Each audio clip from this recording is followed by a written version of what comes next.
Hello everybody, welcome back to my channel. Today I will be chatting to you all about shooting a lingerie campaign.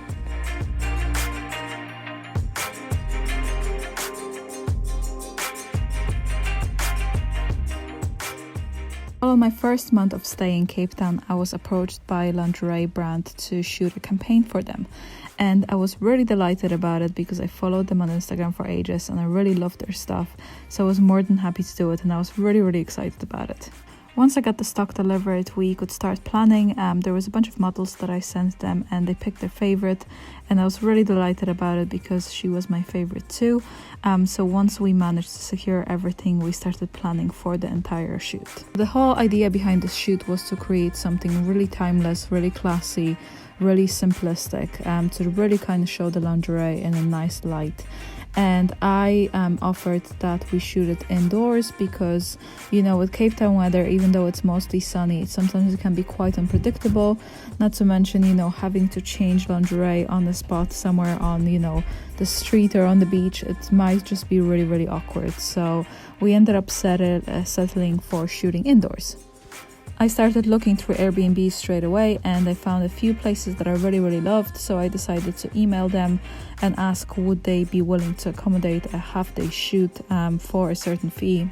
Just because I decided it would be better to be upfront and kind of let them know that we are the one to shoot rather than just trying to book it for a night and then wing it, because some people can be really strict and they don't want their home photographed, which is very understandable. Lucky enough, the place that I liked the most actually got back to me. She said she's never organized a photo shoot, but she was happy to assist. She was happy with the fee as well, which was amazing. So what I did is I went to the location straight away because the shoot was pretty much supposed to be like at the end of the week. So I didn't want to take any chances. I wanted to check out the spot straight away just to make sure that the light is nice, that the house looks exactly like on photos, because sometimes you can have very unpleasant surprises. And when I got there, the owner was absolutely lovely. The place was beautiful, so I was happy to go ahead with it. The house itself was in a very nice area just past Camps Bay. It was surrounded by the mountains and then it had a sea view, which was absolutely breathtaking. The whole place was absolutely insane. So usually when I'm organizing a campaign, hair and makeup is a must, but in this case I actually worked with the model before the previous week and I really loved the way she looked natural. She said herself she loves, you know, just wearing really natural makeup, so I thought, you know, we could actually just do it without the makeup artist and just kind of keep it super fresh and dewy, just, you know, really minimalistic and not worry about that aspect at all. She was perfectly good in doing her own hair as well, so we just thought that it might be easier to just kind of, you know, get rid of that element of the shoot.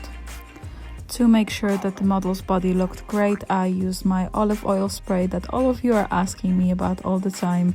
This was the stuff that I got in South Africa. You could get it in Clicks. It was actually a spray for hair. It was like a nourishing spray, but you can basically use any body oil or any spray oil that you can get your hands on.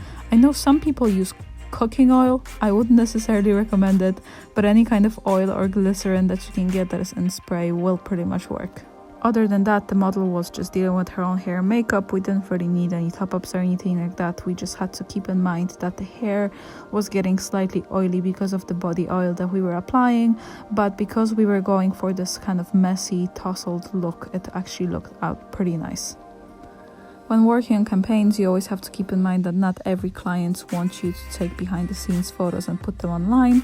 Fortunately, Caprice was more than happy for me to post sneak peeks of the shoot, which was really fun because I always love sharing it with you guys and kind of, you know, seeing what you think about it. And while speaking to the owner of the house, we decided that we were going to be shooting in the afternoon just because the light was hitting directly into the house and was creating this beautiful golden light inside, which I really loved, and I thought it would be really complimentary. So we started at around 2 and we finished at around 7. Being aware of the sun and where it's positioned and how harsh it is during the day is really important when planning your campaigns outdoors. It can really affect the quality of your photos if your light is too harsh or too dull, or you just don't get enough direct sunlight. So it's very important that you check it out and know where the sun is coming from and where it's going to be during what time of the day. On the day we had around 10 looks to shoot.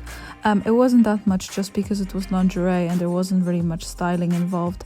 I brought a few pieces with me just to kind of style it a bit, but there wasn't really much necessary, and a lot of the time we literally just shot with the model with the lingerie on.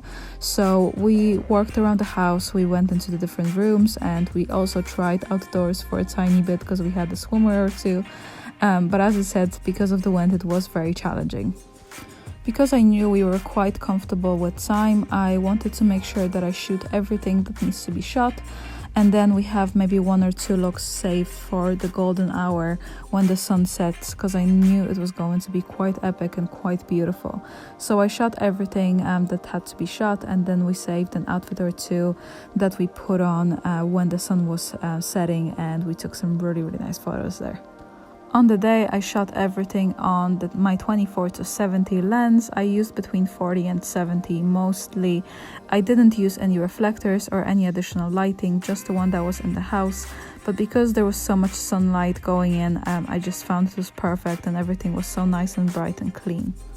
As it got later in the day, we started getting the golden tones from the golden hour. The sun was slowly setting and we were getting this beautiful, rich, warm light coming in, and those darker shadows, you know, getting cast all around the house. So it was a really beautiful setup. I had to boost my ISO a tiny bit just because it was getting a bit dark, but it wasn't too dark to take some really nice photos. Just before I go, I was so happy that you guys loved my previous preset, so I released another pack for you, Thailand Heat. It's out now on my website, so make sure to check it out because I really love it, and I think you are going to love it too. If you did like this video, please give it a thumbs up, please subscribe to my channel, and I'll see you next time.